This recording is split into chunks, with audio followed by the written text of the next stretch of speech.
Oh, Maul, you can't still be riding in that little thing. Nobody's going to take you serious. No wonder Palp got rid of him. Let's sort this out. Hey guys, how you doing? I hope you're good.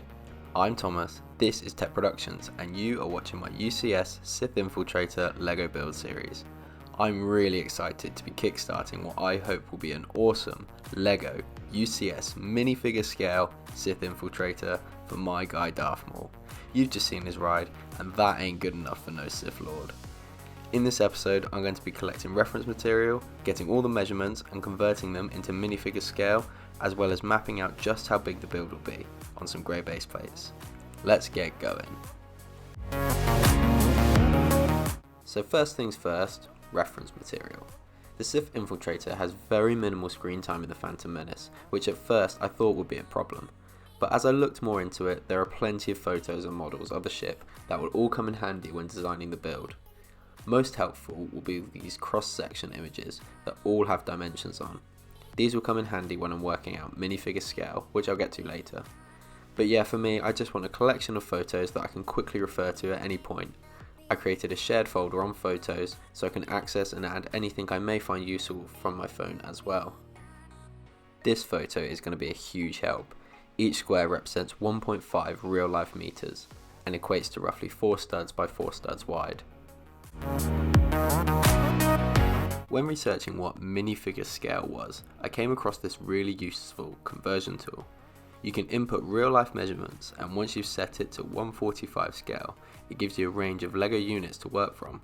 Because of how disproportionate a LEGO minifigure is in real life height to width, builders tend to assume a standard minifigure is the equivalent of a person's 6 foot tall, giving a scale of 1/45. I used the width and length measurements from the cross sections earlier to get the sizing right.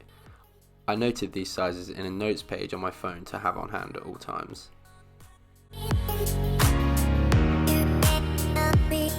So now that I've collected all my reference material, what I'm going to do is map out the footprint of the Sith Infiltrator. I'm just going to use these studs and just map it out on this base plate, and it just gives me a visual representation of how big it's going to be, which is always handy to have, and just make sure the proportions are right and stuff. So yeah, let's get into that.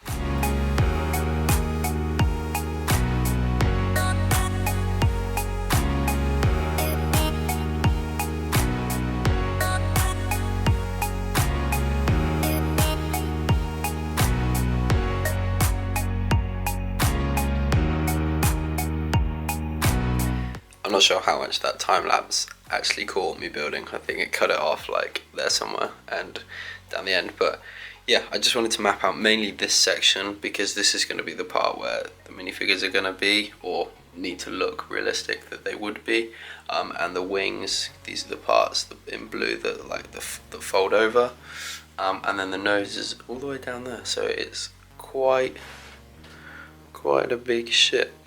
So here we've got there'll be 2 beds there, and there's also room for a lift that takes you up to the upper level.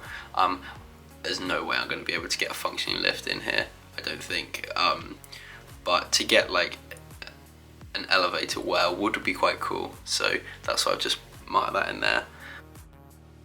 So it's going to be cool. I'm really looking forward to it. It's got me really excited to get building and get prototyping on some things. I've got some ideas already for how to do the sphere that hopefully will work out, so I'll get some parts in and show you guys that on the next update. But yeah, I think that's about it for this one. I'm so happy that I've started a build series on my channel, as I used to love building mocks back in the day, but I've never ventured into custom ships before. In the next episode, I'll be designing the main interior upper and lower space, so check back in 2 weeks for the next segment. I'm Thomas, this is Tech Productions. Thanks guys, see you next time. Oh, before you go, if you enjoyed this video, how about clicking that subscribe button right here? Catch last week's episode of Tech Tuesday up there, or if you fancy something different, try this one. See you next time.